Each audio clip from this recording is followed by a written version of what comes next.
मंचस्थ सभी मान्यवर, सभागृह में उपस्थित सभी सुधी श्रोतागण, माता भगिनी,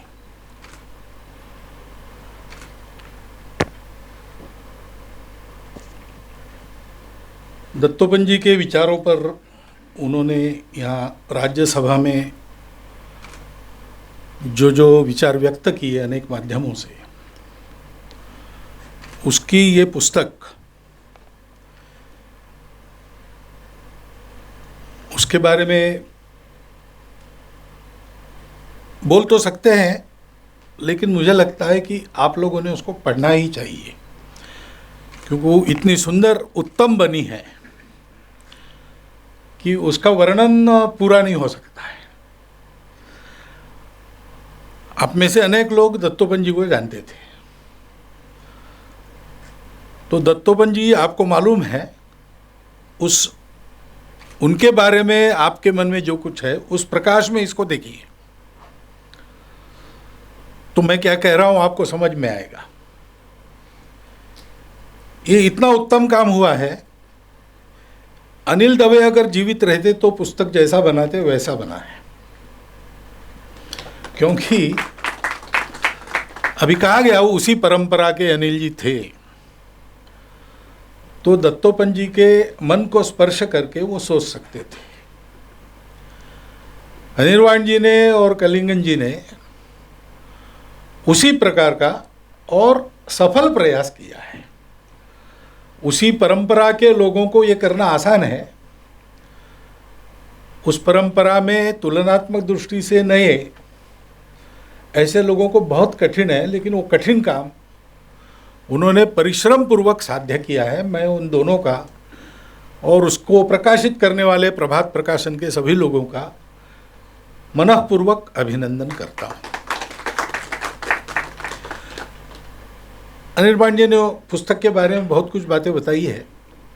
एक सुधार केवल मैं करता हूँ, कहते कहते उन्होंने किया, विजयादशमी के भाषण का प्रतिध्वनि दत्तोपंत के विचारों में मिलता है, वो उल्टा है। उनके विचारों का प्रतिध्वनि उस भाषण में सुनाई देता है, क्योंकि दत्तोपंत जी के विचार तो हम जानते हैं और काल सुसंगत है, लेकिन दत्तोपंत जी के विचार, ये दत्तोपंत ठेंगड़ी नाम के व्यक्ति के व्यक्तिगत प्रतिभा का आविष्कार नहीं है। उन्होंने जीवन भर जो तपस्या की, उसके कारण वो एक व्यक्ति नहीं रहे। जैसा अभी कहा गया कि वो भारत के साथ एकाकार हुए, और इसलिए भारत की परंपरा में जो कुछ शाश्वत ज्ञान है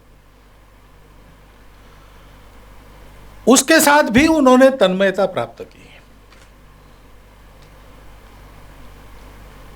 और इसलिए ये सारे जो काल सुसंगत, ऐसा हम कहते हैं, वो काल सुसंगत नहीं, वो शाश्वत विचार है, वो त्रिकालाबाधित विचार है, सदा सर्वदा वो सत्य रहेंगे।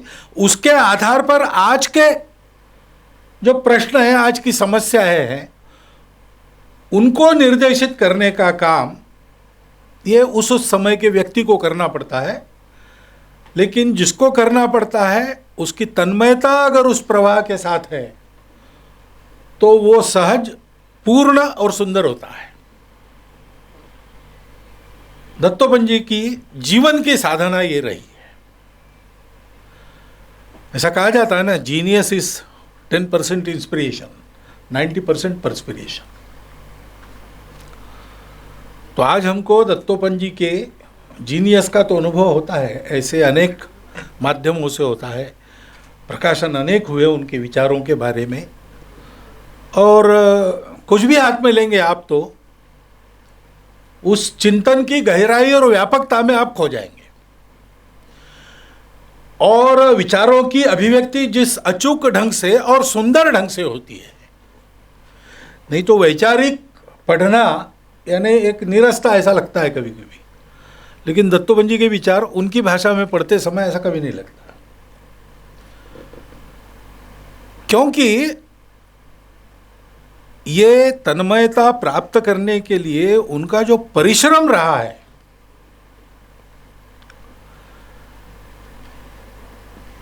नेता हिसाब जो के जननेता थे ही वो। मजदूर संघ में काम किया, राज्यसभा में, राजनीतिक क्षेत्र में अनेक वर्ष उन्होंने, और वहाँ बैठे राज्यसभा में विचार व्यक्त किए, विचार फलीभूत होने के लिए प्रयास भी किए। तो नेताओं में इतनी अध्ययनशीलता आजकल देखने को नहीं मिलती, लेकिन वो आवश्यक है, क्योंकि नेता सीधा जनता के प्राणों से खेलता है, उसको खेलना पड़ता है, जनता के प्राणों की रक्षा के लिए ही करना पड़ता है।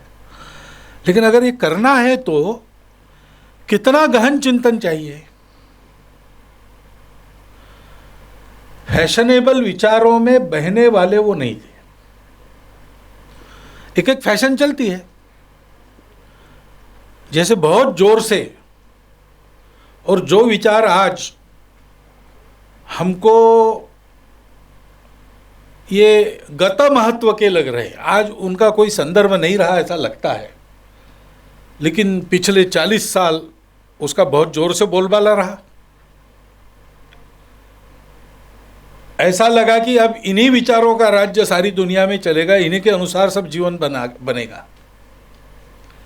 लेकिन ऐसी अवस्था में भी दत्तोपंत जी जैसे जो चिंतक थे, उन्होंने अपनी भूमिका को रत्ती भर भी इधर से उधर नहीं किया। क्यों नहीं किया? क्योंकि अध्ययन के कारण ये सारी गहराई उनमें थी। भारतवर्ष के इन शाश्वत विचारों का स्पर्श उन्होंने किया था, उस शाश्वत दृष्टि को प्राप्त करके किया था, और इसलिए नित्य और अनित्य, तात्कालिक और शाश्वत, आज का और बाद का, ये एक साथ वो देख सकते थे। हमारे दूसरे हमारे कार्यकर्ता थे मोरोपंत जी पिंगले, इसका वर्णन करते हैं ये बायफोकल विजन है। तो अभी का यहाँ जो है वो, और आगे 50 साल के बाद क्या होगा, उसमें क्या होना चाहिए, वो दोनों एक साथ देखने की क्षमता है, ये समग्रता दृष्टि में आती। वो उन्होंने बहुत कठिन परिश्रम से कितना बड़ा व्यासंग किया होगा, यानी वेद उपनिषदों की और सारी विचार संपदा से लेकर तो खलील जिब्रान की रुबाइयों तक उनका कंठस्थ रहता था। अब ये कोई जन्मता नहीं आता है। हाँ, अलौकिक स्मरण शक्ति जन्म से प्राप्त होती है, हुई थी उनको। इतनी एक धारणा शक्ति, सारा ज्ञान एक साथ आकलन उसका करके धारण करने की शक्ति, वो, लेकिन वो प्राप्त करने के लिए जो परिश्रम करना पड़ता है वो कितना होता है, जी तोड़ परिश्रम। और वो कोई स्कॉलर के नाते किसी यूनिवर्सिटी में जाकर कमरे में बैठकर कागज लेके नहीं ये करने को उद्यत हुए, वो तो सर्वसामान्य लोगों के खुशहाली के लिए प्रयास करने वाले जनसंगठन में 24 घंटा ऐसा काम करते करते उन्होंने ये किया है। तो जो सुनाई पड़ा उसका भी उन्होंने विचार किया होगा, जो दिखाई दिया उसको भी उन्होंने प्राप्त किया होगा, और जो अनुभव हुआ वो भी उन्होंने लिया होगा। क्षणशः कणशः चैव विद्याम अर्थम च साधयेत। विद्या प्राप्त करनी है तो कण कण भी जहाँ से मिलता है वहाँ से, और प्रत्येक क्षण उसको विद्या को प्राप्त करने में लगाना। ये जो सुभाषित है उसको चरितार्थ करने वाले हमारे लोग थे।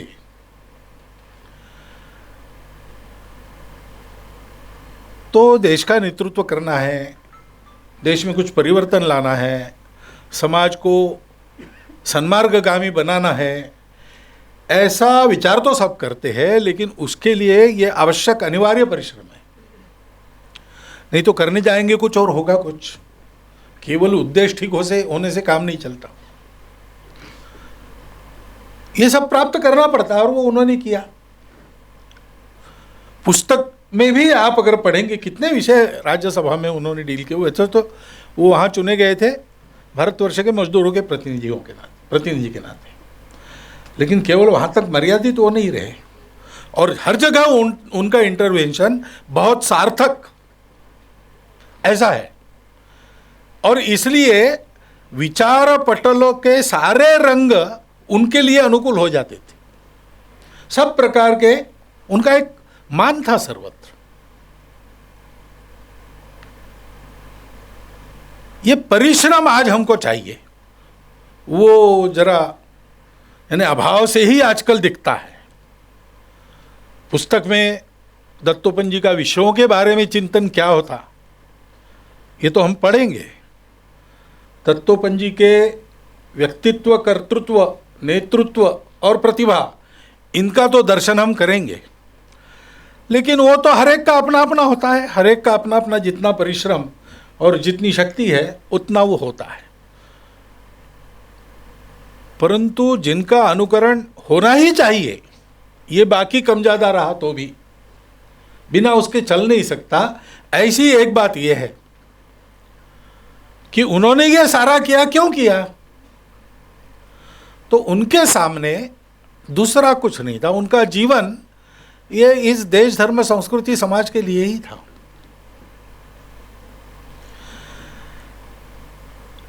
यानी ये पूर्ण समर्पण ध्येय के प्रति। अब ये सारी जो धारा उनको मिली है, जिस शाश्वतता के साथ वो तन्मय हो गए, वो एक चलती आई हुई धारा है। आज भी हम संघ के बारे में भी कहीं कहीं बोलते तो कभी हम रविंद्रनाथ जी का उदाहरण देते, कभी हम विवेकानंद जी को उद्धृत करते, कभी गांधी जी को लोग समझते हैं कि ये अप्रोप्रिएट कर रहे हैं। अप्रोप्रिएट नहीं कर रहे हैं। हमारे देश के समस्त महापुरुषों ने जिस अपने राष्ट्रत्व की एक सनातन चलती आई हुई अखंडित धारा को समझा, अनुभव किया और उसके आधार पर अपने विचार रखे, उस धारा में ही दत्तोपंत जी थे। और वो कहते थे कि अपने देश में एक पागलों की जमात है, मैं उसका सदस्य हूँ, और हम लोगों को संघ के बौद्धिक कर्म की, हम उस पागल परंपरा के सदस्य हैं। यानी पिताजी खुद कह रहे हैं कि मुझे जो वचन मैंने दिया था उसका बोझ तुम पर नहीं है, तुम ये राज्य ले लो। जिसके लिए वनवास में भेजा जा रहा है वो छोटा भाई आकर कहता है कि ये राज्य तुम ले लो, मुझे नहीं चाहिए। फिर भी वचन पर अडिग रहने वाले, इतने अव्यावहारिक वर्तन करने वाले रामचंद्र, उनको क्या आज के चतुराई के जगत में पागल ही कहा जाएगा?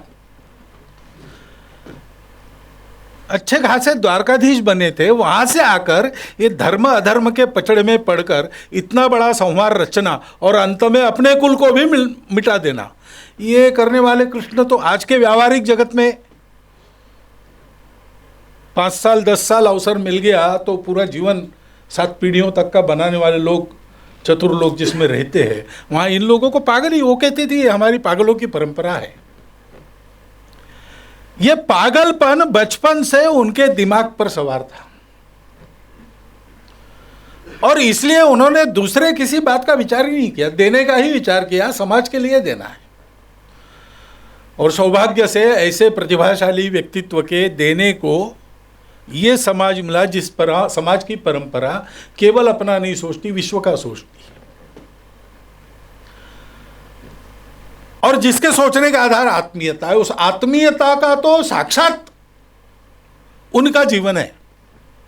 यानी उनको 3 महापुरुषों का बहुत निकट सान्निध्य मिला, डॉक्टर हेडगेवार, पूजनीय श्री गुरुजी और पूजनीय डॉक्टर बाबा साहब आम्बेडकर।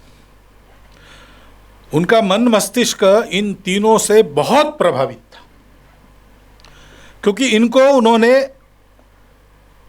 विचारक, कार्यकर्ता, नेता इस नाते भी देखा होगा, लेकिन एक मनुष्य का नाते उन्होंने देखा। उन्होंने कहा एक बार कि मनुष्य को केवल रिकॉर्ड्स के आधार पर नहीं समझा जाता, मनुष्य जिस परिस्थिति में होता है उस परिस्थिति में वो क्या करता है, क्या उसको वो नहीं कर सकता है और क्या उसको करना पड़ता है, ये उसको उस समय निकट से देखने वाले लोग ही जानते हैं। केवल कागजों के आधार पर किसी व्यक्ति का मूल्यमापन सही नहीं होता है। ऐसा निकट से इन तीनों को उन्होंने देखा था और इसलिए उनके मन में ये देने की ही बात पहले से थी। देना ही देना है, लेना कुछ नहीं है। और वे ये समझ गए थे कि पूजनीय डॉक्टर बाबा साहब आम्बेडकर ने अपने समाज को संघर्ष के लिए उद्युक्त किया। डॉक्टर हेडगेवार ने अपने समाज को एक दूसरे पर प्रेम करने वाला समाज बनाने के लिए काम प्रारंभ किया। दो विरुद्ध कृतियां हैं, लेकिन वो परिस्थिति के कारण विरोध है। प्रेरणा तो सबकी एक थी, शुद्ध सात्विक प्रेम, अपार आत्मीयता।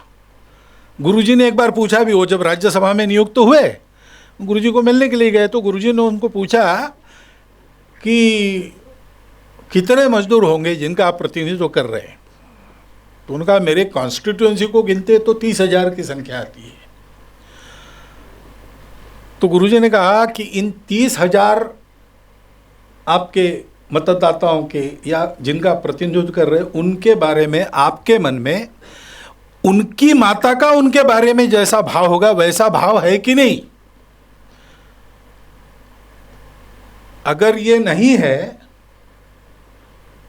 तो फिर उसमें तुम काम नहीं कर सकते। दत्तोपंत जी ने स्वयं कहा है कि मैंने प्रामाणिकता से उत्तर दिया कि ऐसा मैं नहीं कह सकता, लेकिन बाकी उन्होंने बताया नहीं, लेकिन हमने देखा है कि उसका चिंतन करते हुए ऐसा भाव अपने मन में सदैव जागृत रहे, ये तपस्या उन्होंने की।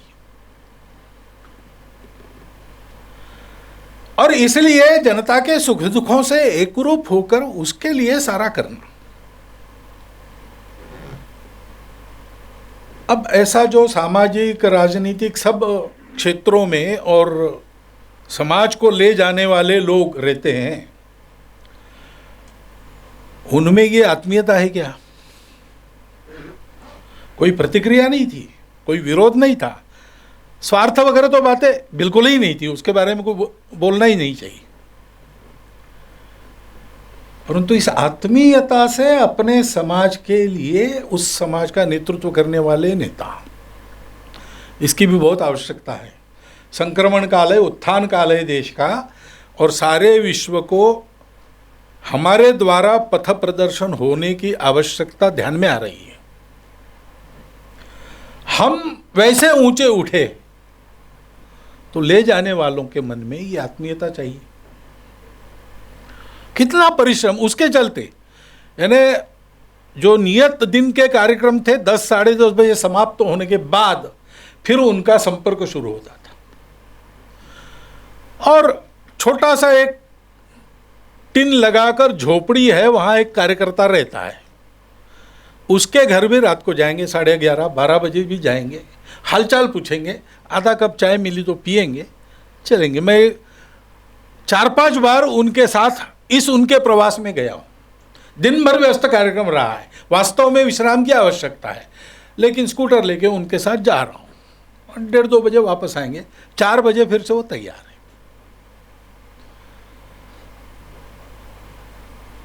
ये करना है। एक बार साउथ अफ्रीका उनका प्रवास तय था, बीच में उनका स्वास्थ्य बहुत बिगड़ गया, तो अचानक उनकी एक शल्य क्रिया करनी पड़ी वर्धा में। तो वहाँ से वो ठीक हुए थे नहीं हुए थे पता नहीं, लेकिन थोड़े ही दिनों में वो निकल आए और वहाँ पहुँच गए। वहाँ के कार्यकर्ता ने मुझे बताया, अब ये कहीं प्रकाशित नहीं है, और उसने मुझे बताया, वो है अभी भी, उसने मुझे बताया कि मैं एयरपोर्ट से उनको लाने गया तो एस्केलेटर से वो नीचे आए, मैं लेके चलने लगा तो बैग देने के लिए उन्होंने हाथ ऐसा किया, तो मैंने देखा कि यहाँ कोई लाल धब्बा है। तो मैंने ध्यान में रखा, उस समय कुछ नहीं कहा। घर पहुँचते ही मैंने कहा, दत्तोपंत जी वो जरा कुछ हुआ है देखिए। तो नहीं, वो जो शल्य क्रिया हुई थी यहाँ पर, उसका घाव था, वो शायद वो खुल गया है। इस अवस्था में वो प्रवास करते थे, और ये उन्होंने नहीं बताया, ये उसको दिख गया इसलिए उसने पूछ लिया, नहीं तो उनको तो पता भी नहीं लगने देते वो किसी को। अब ये इस प्रकार का जो जीवन होता है वो उस जीवन की आवश्यकता है। उस जीवन का जो आविष्कार है, उस आविष्कार का एक शिखर हमको इसमें दिखता है। लेकिन जैसा वो टिप ऑफ द आइसबर्ग ऐसा कहते हैं कि 1 अष्टमांश ऊपर है, 7 अष्टमांश नीचे है, और जो नीचे है वो बुनियाद है। ऊपर की बात किसी किसी के बस में होंगी या नहीं भी होगी, पता नहीं। उस शिखर पर हम चढ़ सकते हैं कि नहीं, परंतु नीचे की बात का प्रयास हम सब लोग कर सकते हैं, और उसमें हमको आगे जाना पड़ेगा, क्योंकि वो अनिवार्य बात है। बाकी सारी बातें वो समर्पण अगर है तो वो प्राप्त होती है। Where there is a will there is a way. ये जो विल है वो विल क्यों बनती है? अपना स्वार्थ छोड़कर, सुखों को छोड़कर, पागलों की जमात में शामिल होकर देश के लिए करना, ये क्यों बनता है? इतना प्रचंड व्यासंग एक जन्म में संभव होगा, ये तभी विश्वास हम कर सकते हैं जब ऐसे लोगों को देखते हैं। हम मान लेते हैं उनको प्राप्त हुआ है, नहीं, उन्होंने परिश्रम पूर्वक प्राप्त किया। वो परिश्रम करने की बुद्धि क्यों होती है? ऐसी बुद्धि होने के लिए जो आत्मीयता है, वो आत्मीयता कहां से उपजती है? उसकी सबको आवश्यकता है, बिना उसके बाकी बातें हो नहीं सकती। हम अपने लिए नहीं जीते, हम अपनों के लिए जीते, ऐसा नाना जी ने कहा था। ये सब उसी पागलों की जमात में शामिल लोग हैं। इनके सबके जीवन का एक आधार स्वर था, मेरा अपना समाज, मेरा अपना देश। और जिस देश को और जिस समाज को मेरा अपना कहते थे, उस देश का ये मंत्र है, विश्व सारा मेरा कुटुंब है। उस अपनेपन से, उस शुद्धता से, अपने लिए कुछ किया नहीं, अपने पे यानी प्रारंभ के दिन संघ पर एक घृणित प्रतिबंध लादा गया और संघ के स्वयंसेवकों ने संघर्ष करके उसमें से मुक्ति पाई। 48 में, 49 में मुक्त हुए। संघ के स्वयंसेवक समाज जीवन के अन्य अन्य क्षेत्रों में जाकर काम करने लगे। उसके बाद उस पीरियड में ये शुरू हुआ था। ऐसे समय में और दत्तोपंत जी को भेजा गया।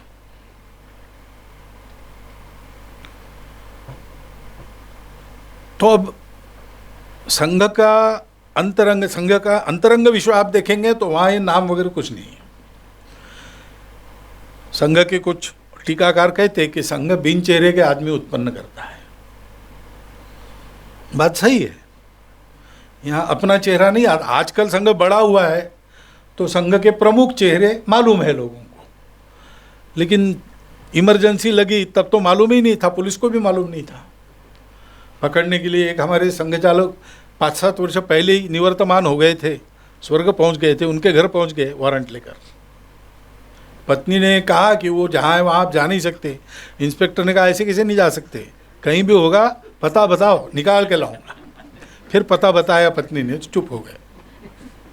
ऐसी अवस्था थी। लेकिन उस अवस्था में से सार्वजनिक जीवन के, जिसको लाइमलाइट कहते, उसमें गए। ये जो सारा अध्ययन, परिश्रम आदि सारा था, उसके कारण स्वाभाविक उनका एक स्थान बना, मान्यता बनी। लेकिन कभी उसमें उनके विचार में, जीवन में, शैली में कुछ गिरावट आई, विचलन हुआ? बिल्कुल नहीं। और केवल उनका ऐसा हुआ ऐसा नहीं, उन्होंने जिन जिन को तैयार किया उनका भी ऐसा रहा।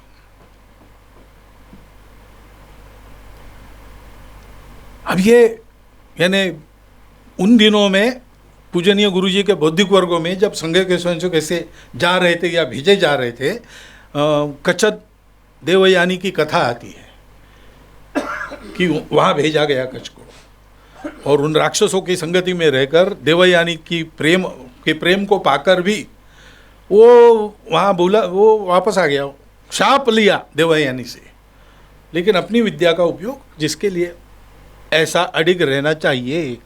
फिर ये वर्णन करते थे गुरुजी, घटनायक है हमारे लोग, फिर हमारे लोग ये संघ के अन्य अन्य क्षेत्रों में राजदूत है या संघ के सेनापति है, तीनों भूमिकाओं का एक उत्तम उदाहरण हम सब लोगों के अध्ययन और अनुकरण के लिए जिन लोगों ने दिया अपने जीवन से, उनमें दत्तोपंत जी थे। तो व्यवहार ये केवल कथनी नहीं है, उसके साथ करनी है, या ये कहिए कि पहले करनी है बाद में कथनी है। कथनी तो बाद में आई, पहले करनी है, और उस करनी में कहीं पर भी दाग न लगे। मेरी अपनी नामी बदनामी इसमें कोई चिंता नहीं है, लेकिन जिस प्रवाह को हमको चलता करना है, जिस प्रवाह का पुनर्प्रवर्तन करना है, उस प्रवाह के चलने में कोई खोट न रहे, कोई कमी न रहे। तपस्या इसी को कहते हैं। ये तपस्या, ये शुचिता, उसका सब कुछ उनको प्राप्त हो सकता था, लेकिन उन्होंने अपने लिए कुछ नहीं लिया। जो कुछ आपाततः आ गया उसको भी सुपुर्द कर दिया अपने संगठनों को।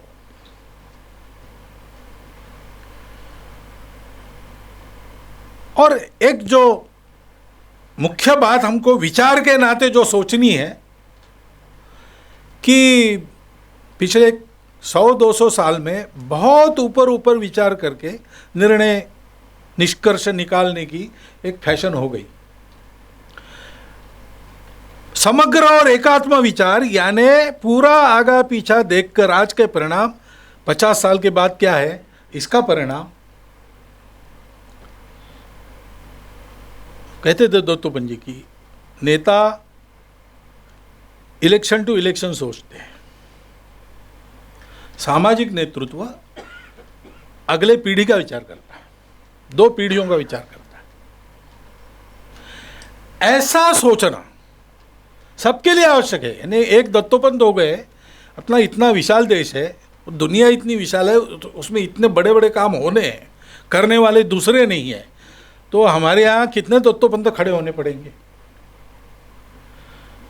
और वो दत्तोपंत केवल प्रतिभा के आविष्कार नहीं होंगे, वो जो जीवनी शक्ति काम करती है, जिसके आधार पर सब कुछ होने के बाद भी विश्व प्रवर्तित होते रहता है, धर्मचक्र प्रवर्तन होते रहता है, स्वांत सुखाय बहुजन हिताय ऐसे जीवन आते रहते, एक अखंड परंपरा चली है। उस परंपरा को चलते रखना, उस परंपरा में स्वयं उस धारा का एक बिंदु बनकर धारा को आगे ले जाना, इसका प्रयास सब लोग करें, इसकी आवश्यकता है। इस दृष्टि से इसको ध्यान में रखते हुए हम दत्तोपंत जी के विचारों को पढ़े, दत्तोपंत जी के जीवन को पढ़े, दत्तोपंत जी का स्मरण भी करें, इसकी बहुत आवश्यकता है। और मुझे बहुत आनंद होता है कि ये पुस्तक हुआ, ये केवल रिकॉर्ड नहीं है, नहीं तो ऐसा आसान है, राज्यसभा में रिकॉर्ड है, उसको एडिट करो, लेकिन केवल ऐसा नहीं है, उसको इस बात का स्पर्श हुआ है। और इसलिए मुझे लगता है कि ये पुस्तक इस प्रकार के धारा को आगे ले जाने वाले बिंदु बनने की प्रेरणा देने के लिए अत्यंत उपयुक्त पुस्तक होगी। और इसलिए हम तो इसको लेंगे और पढ़ेंगे ही, इसका जितना प्रचार प्रसार हो सकता है उतना भी आप कीजिए, क्योंकि वो केवल प्रभात प्रकाशन में कुछ अच्छा करना ऐसा नहीं होगा, तो अपने देश में एक प्रेरणा जगाने का जो प्रयास चल रहा है, महाप्रयास, उसमें ये भी एक सहायक ऐसा प्रयास होगा। और इसलिए उस प्रयास को करने की विनंती मैं आपके सामने रखता हूँ और मेरा वक्तव्य पूर्ण करता हूँ।